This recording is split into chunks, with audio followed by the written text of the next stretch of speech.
معاشره کې ګناه ویلې عام کیږي، ګناه ویلې پرشنیږي، ګناه ویلې پیلاو کیږي، څه وجوهات دي، اسباب دي.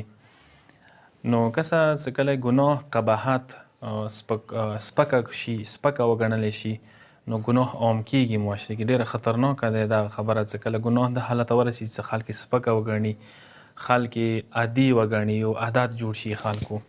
نو د عادت څنګه جوړیږي، کسه ګناه څنګه پیلاو کیږي، ګناه څنګه پرشانه کیږي، ګناه څنګه عام کیږي.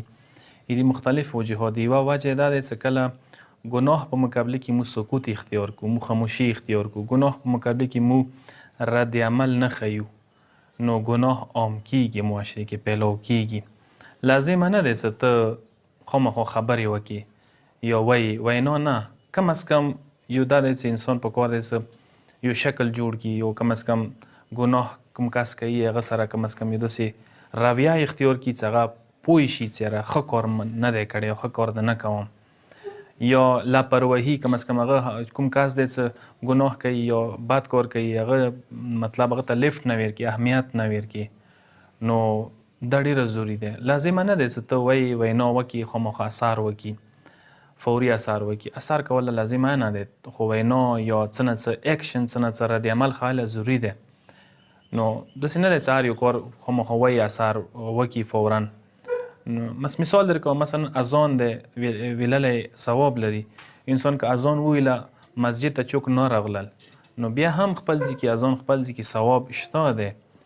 یا تو اکثر روایاتو کې راغلي امر بالمعروف دومره زیات اجر دی، دومره زیات ثواب دی چې سمندر په مقابله کې یوه قطره نور عبادات داسې دي لکه یوه قطره سمندر په مقابله کې. امر بالمعروف لکه سمندر وي، دومره ثواب لري. نو په کار دی چې انسان ګناه په مقابله کې څه نه څه وایي، حرکت وکړي. نو ضروري نه دی چې خامخا فوري اثر هم وکړي، فوري رد عمل مثلا انسان ته وښیلی شي. مثلا زه مثال در کوم، یو استاد دی کلاس کې، هغه حاضر شي، سکول ته لاړ شي، بالاخره هغه ته تنخواه میلویږي، چاهې شاګردان راشي یا نه راشي.